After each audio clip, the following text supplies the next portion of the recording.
Hello there, Saber World. This is Goodman from ArkLight Arsenal. Well, as they say, sometimes if you want something done, you just have to do it yourself.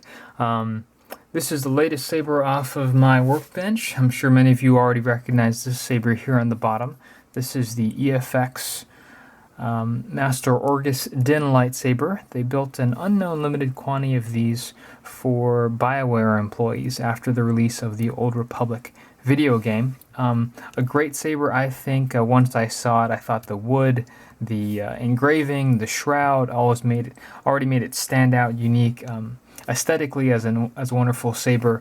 And I think also in the course of the game, Orgus plays an integral role in the maturation of your character. So I think for all those reasons, it really earned a place among the pantheon of great Star Wars lightsabers.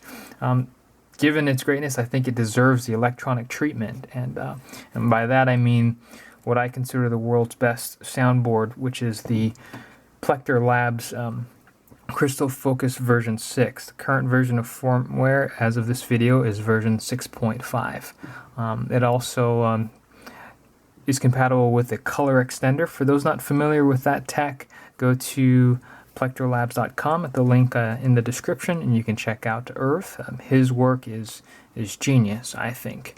And so this saber is really sort of an homage to use the best of what he currently produces. The saber also uses a quad rebel, double blue dice with a third dice being green and the fourth dice being red. Essentially, for those not again familiar with the crystal focus and the color extender setup, this is going to allow me to have a saber with 6 different sound banks, each with different sets of sounds: dark side sounds, light side sounds, one that sounds like fire, and each of those 6 sound banks will provide a different color or produce a different color main blade.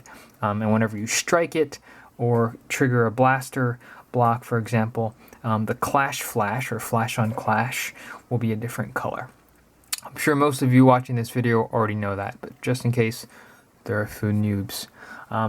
So onto the saber itself. So as you can see, the EFX, a great prop, but really it is just for static display. I've converted a lot of master replicas, so it takes a lot for me to say that something cannot be converted.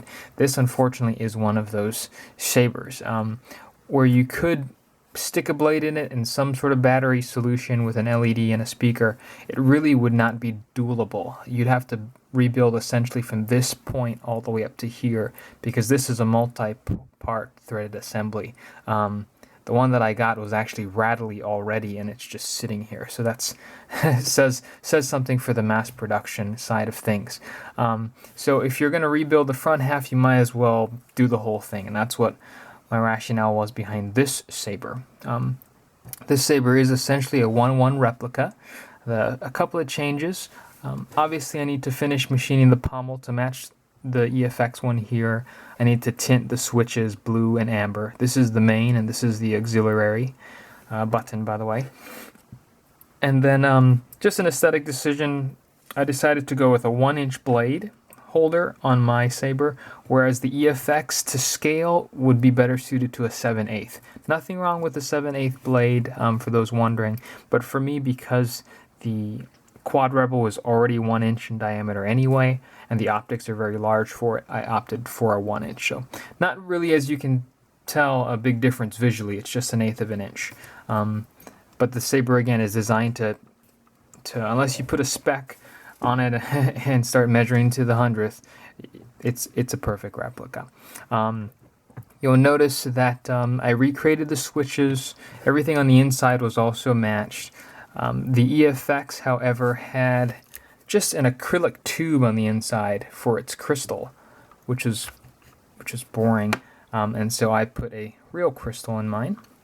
Let me actually pull the kill key. There's a 2.1 millimeter recharge port here to charge the 7.4 volt 18650 pack and the 2-watt speaker. That'll give me the boot sounds. My boot sounds and my saber fonts are from saberfont.com. A lot of great artists there creating sound fonts to make your saber sound like anything from a chainsaw to Darth Vader to to any number of sounds. Really, it's quite fascinating. So go there and check those out. One last change you'll notice is that the shroud, though dimensionally is is essentially a perfect replica, I did opt to leave it in its unfinished state. I'm not going to cover it in this video because I'm sure many of you have already seen my other videos or my website, ArkLightArsenal.com, that details the acid etching process that I do to achieve this effect. And when it came out, I really preferred the natural patina to the over the black chrome type finish on the original prop. Again, just an aesthetic choice. I may even leave this border brass instead of powder coating it to match. The others are powder coated. I haven't just quite made that final decision. Perhaps the saber's new owner, if I ever decide to sell it, would just make the decision and I'd go from there. At that point, I would either powder coat in color or just seal the shroud, and then obviously sand these lubs off and cover them. So these won't be visible in the final version. But anyway, let's get a saber. Give me a blade here. All right, so put a blade in here and let's see this saber in action. I have 6 sound fonts. The first one is Jaina.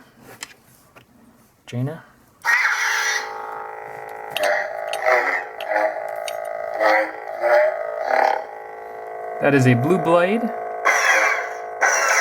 a white clash.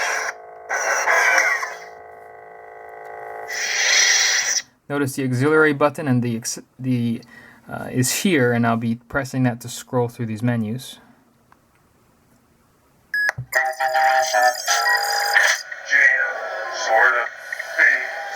This is Fates running the green dice.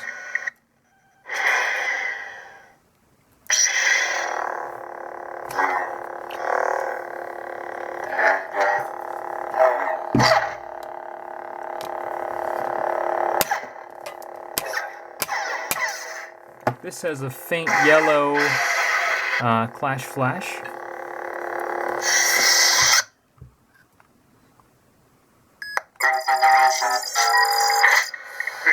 This party's over.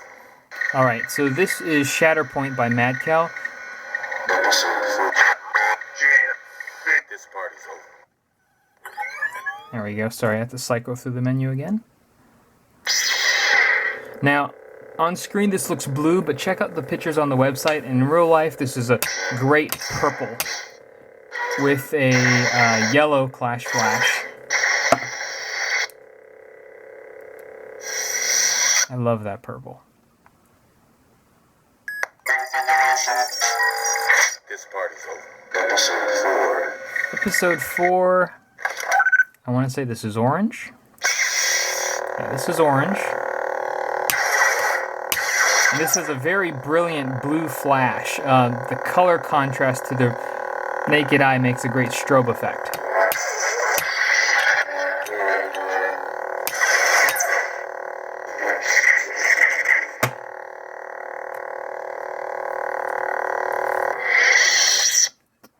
Two more before my battery runs out.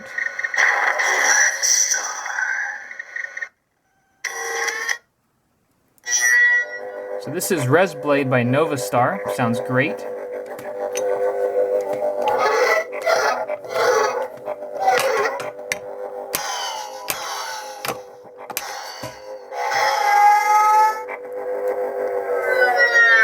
And again with the blue clash flash. Final.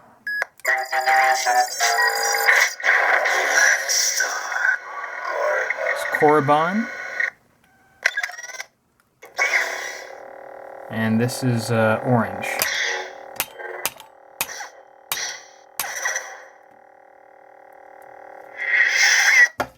So again, all the colors can be changed. I thought that last one was going to be red, but all the colors can be changed. It does have an onboard R.I.C.E port.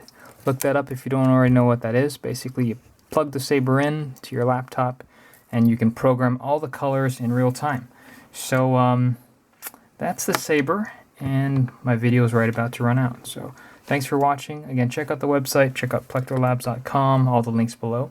Join the fun, and may the force be with you.